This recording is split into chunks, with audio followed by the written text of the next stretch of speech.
જ્યારે શિક્ષણને માત્ર નોકરી નહીં પરંતુ જીવન ઘડતર માનવામાં આવતું હતું, ત્યારે એક શિક્ષક રાષ્ટ્રપતિ તરીકે ઉભરી આવ્યો.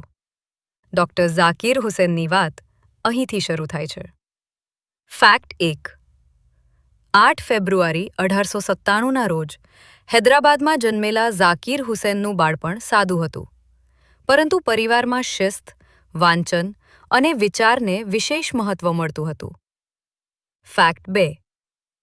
પ્રારંભિક અભ્યાસ ભારતમાં પૂર્ણ કર્યા પછી તેઓ જર્મની ગયા, જ્યાં બર્લિન યુનિવર્સિટીથી અર્થશાસ્ત્રમાં PhD કરી વૈશ્વિક શૈક્ષણિક દ્રષ્ટિ મેળવી. ફેક્ટ 3. ભારતમાં પરત ફરી તેમણે જામિયા મિલિયા ઇસ્લામિયા સંસ્થાના વિકાસમાં મહત્વપૂર્ણ ભૂમિકા ભજવી અને તેને રાષ્ટ્રીય શિક્ષણ આંદોલનનું કેન્દ્ર બનાવ્યું. ફેક્ટ 4. શિક્ષણને સમાજ પરિવર્તનનું સાધન માનતા તેઓ શિક્ષક, કુલપતિ અને વિચારક તરીકે સક્રિય રહ્યા અને જાહેર જીવનમાં નૈતિકતાને આગવી જગ્યા આપી. ફેક્ટ 5.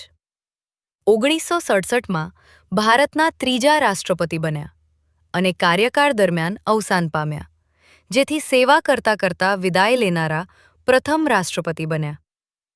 અંતે કહી શકાય કે સત્તા નહીં, પરંતુ જ્ઞાન, સંસ્કાર અને સેવા જ તેમની સાચી ઓળખ બની રહી.